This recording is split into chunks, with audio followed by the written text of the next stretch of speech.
Science Friday is supported by MathWorks, creator of MATLAB and Simulink software for technical computing and model-based design. MathWorks, accelerating the pace of discovery in engineering and science. Learn more at mathworks.com. Science Friday is brought to you by Progressive Insurance. Here's a helpful fact you might not know yet. Drivers who switch and save with Progressive save over $900 on average. Pop over to Progressive.com, answer some questions, and you'll get a quick quote with discounts that are easy to come by. In fact, 99% of their auto customers earn at least one discount. Visit Progressive.com and see if you can enjoy a little cash back. Progressive Casualty Insurance Company and Affiliates national average 12-month savings of $946 by new customers surveyed who saved with Progressive between June 2024 and May 2025. Potential savings will vary. WNYC Studios is supported by Alienware. Alienware's back-to-school event is the perfect time to score top gaming gear with incredible features and advanced engineering to go beyond performance. Start your Alienware journey with the Alienware 15 gaming laptop featuring Intel Core processors. Game, live stream, and multitask for hours on end. Pair your incredibly smooth gaming experience with immersive visuals and sound by saving on sleek Alienware monitors, headsets, and more. This limited time sale awaits you now at alienware.com/deals.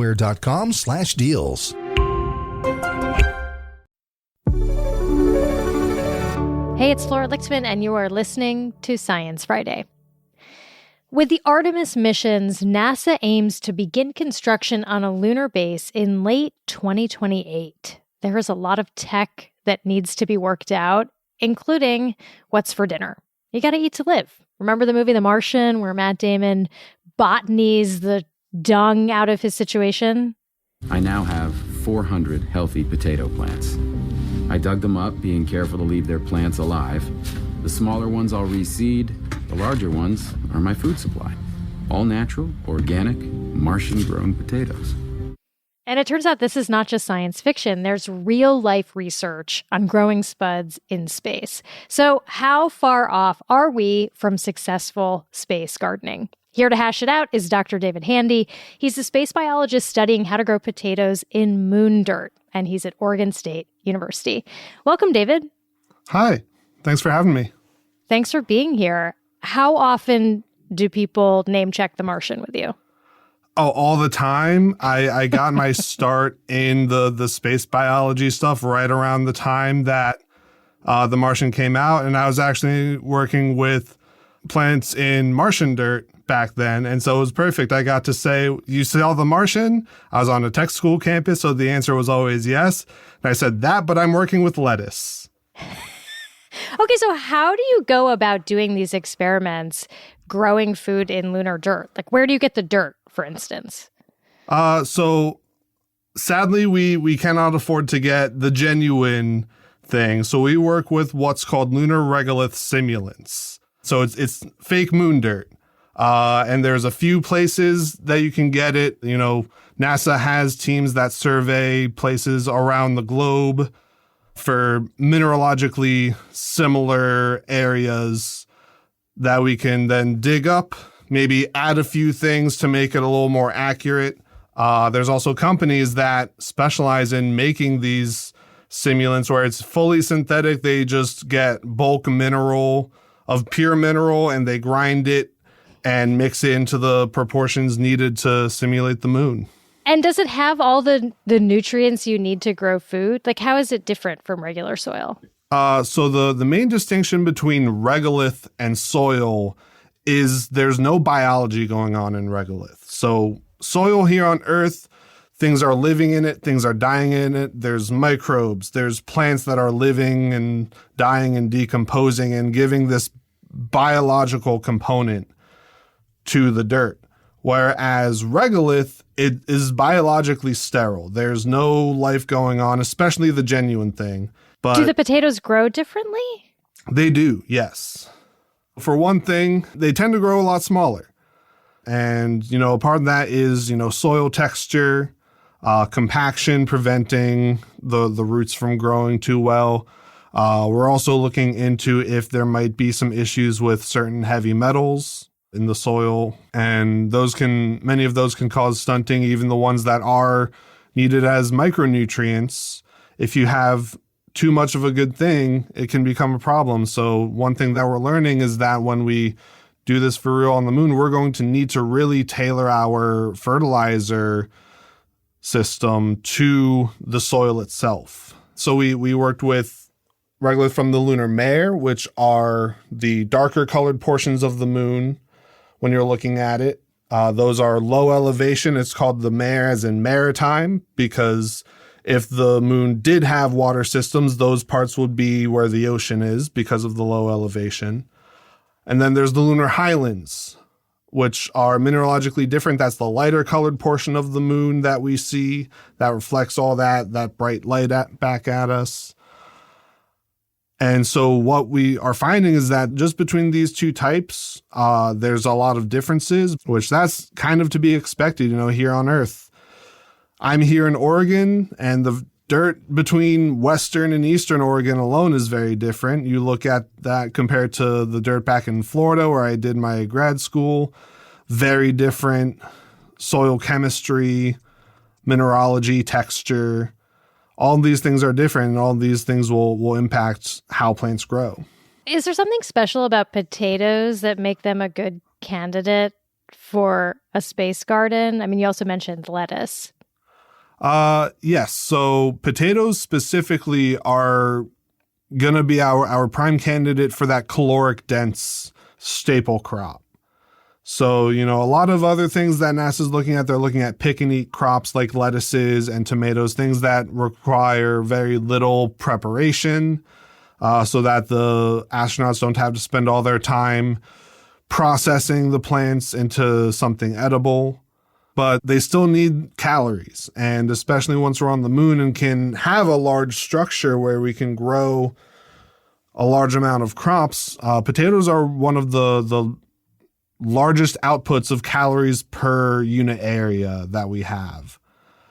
So they're very calorie dense. They are also very nutritious, and also they're very versatile. You can do a lot of things with them. You can make them into chips, French fries. You can mash them.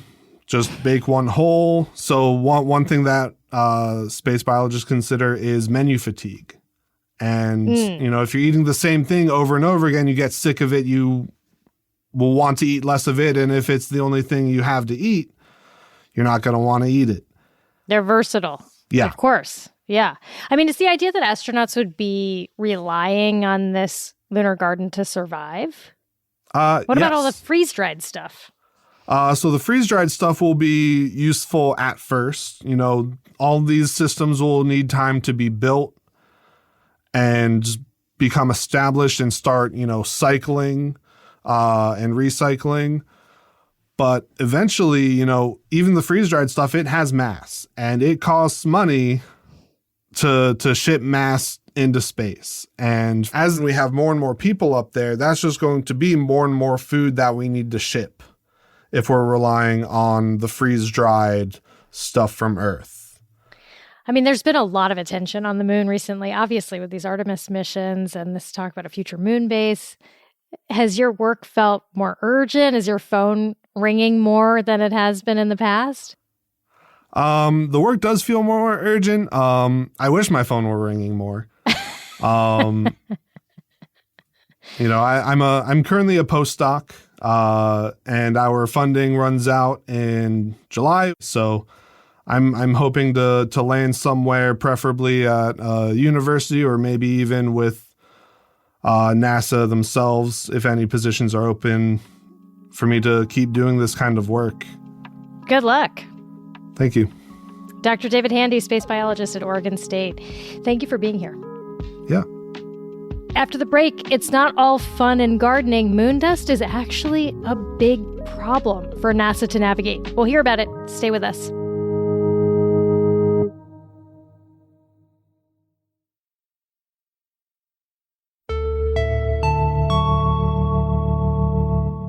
Imagine this. You're an astronaut, you've landed on the moon, and as you're taking one small step for mankind, you kick up a bunch of lunar dirt. It's on your spacesuit. It's sticking to the spacecraft. It's getting in the machinery.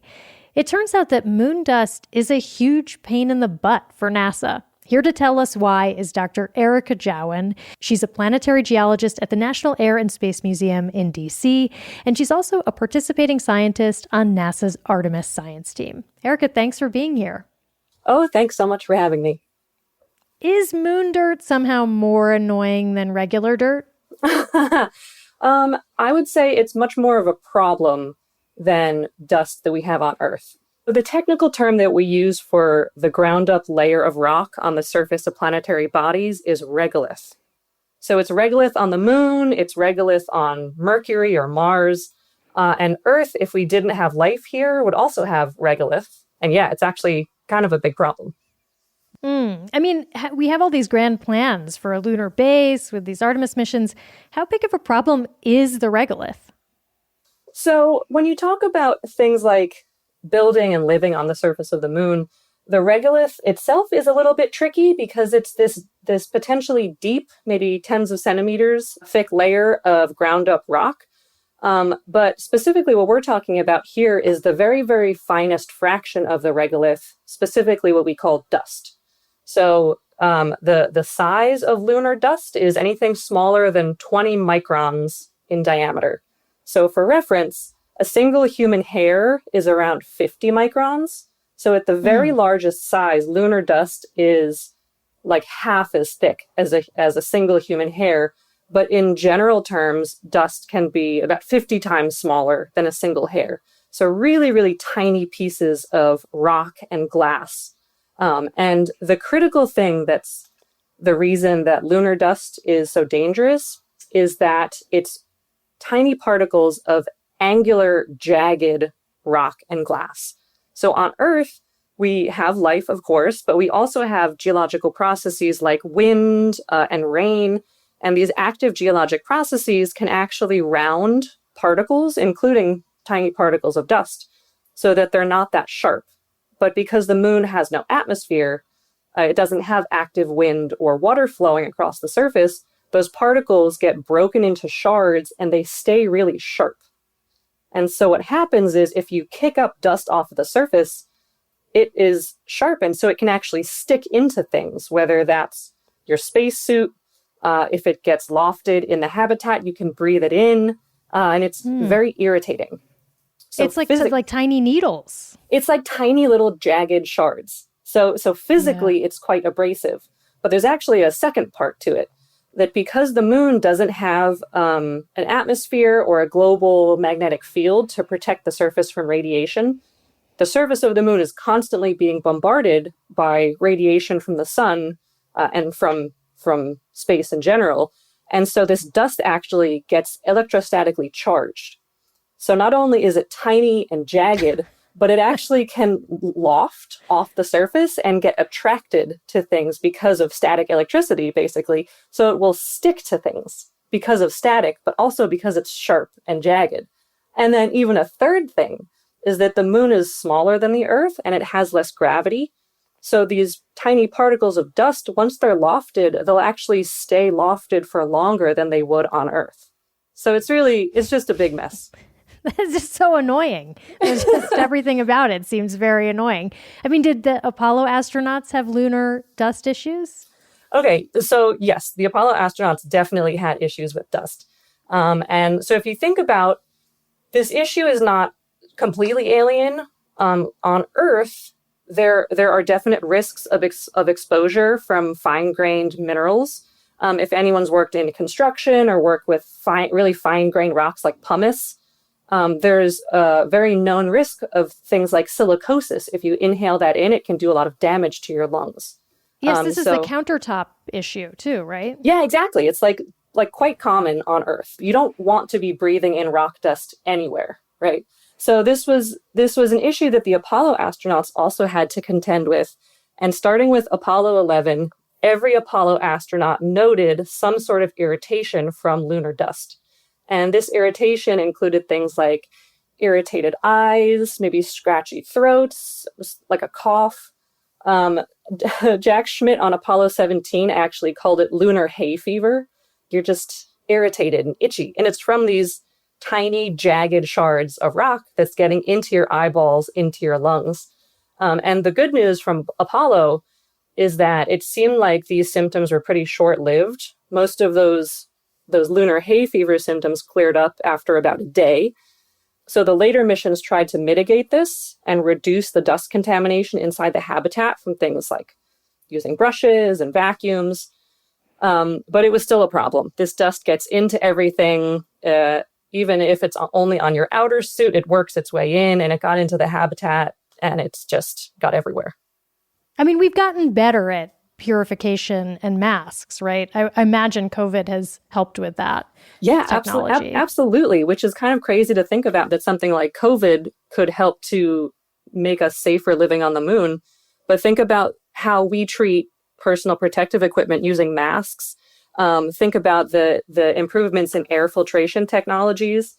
So the ways to approach dust mitigation for human exploration on the surface of the moon has changed fundamentally in the last, 5 or 10 years. How does lunar dust affect spacecraft and robots and machinery? So it's kind of the same process with any sort of equipment or rovers or any sort of electronics you have on the surface of the moon. Any movable parts, any hinges, joints, gaskets, the dust is going to get into those parts, and it's going to cause irritation. So physical abrasion, it can wear down parts, it can break vacuum seals. And then this additional component of this electrostatic charging could potentially pose a risk if you have very delicate electronics. It could cause shorts or interference, just noise. So it's a factor that really needs to be considered if we're going to do very detailed analyses on the lunar surface. How do we mitigate this? Is it just like bring the vacuums? I mean, we certainly can bring some vacuums. We saw from Apollo that it's not that easy, right? You can vacuum up what you can see, but it's tiny dust and it's everywhere. So there's certain aspects that are being designed for currently. So if you can make something like a spacesuit out of a different textured material, maybe it would be a little bit more resistant to having the dust stick into the fabric. And then there actually was a really cool instrument that was flown to the moon recently. So this is a technique for dust shielding called the electrodynamic dust shield. And this was just recently tested on the lunar surface from the Blue Ghost mission. So this used electrodynamic forces to lift and remove dust off of surfaces after it was deposited. And it was tested out and totally worked. So this is a really promising technology that could be adapted and better deployed in the future to remove dust and maybe repel it from accumulating in the first place. Okay, what do we need to do between now and 2028 to be ready to build a moon base? So one of the big open questions for long-term human habitation on the moon is the long-term health impacts of dust on the human body. And these studies have been going on for years now. And as I mentioned, the Apollo astronauts didn't have any long-term symptoms from dust interactions, but using lunar samples and lunar simulants, there have been more longitudinal studies of the impacts of dust on human health. And those studies are ongoing, and those are going to be the really foundational studies to see how humans can live on the surface of the moon and stay healthy for a long time. Keep us posted. Sure will. Dr. Erica Jawin is a planetary geologist at the National Air and Space Museum in DC. Thanks again for coming on the show. Thanks so much. That's it for today's show. This episode was produced by Kathleen Davis. And if you want more episodes about space gardening and our future on the moon, give us a call, 877-4-SCI-FRI. We'll catch you next time. I'm Flora Lichtman.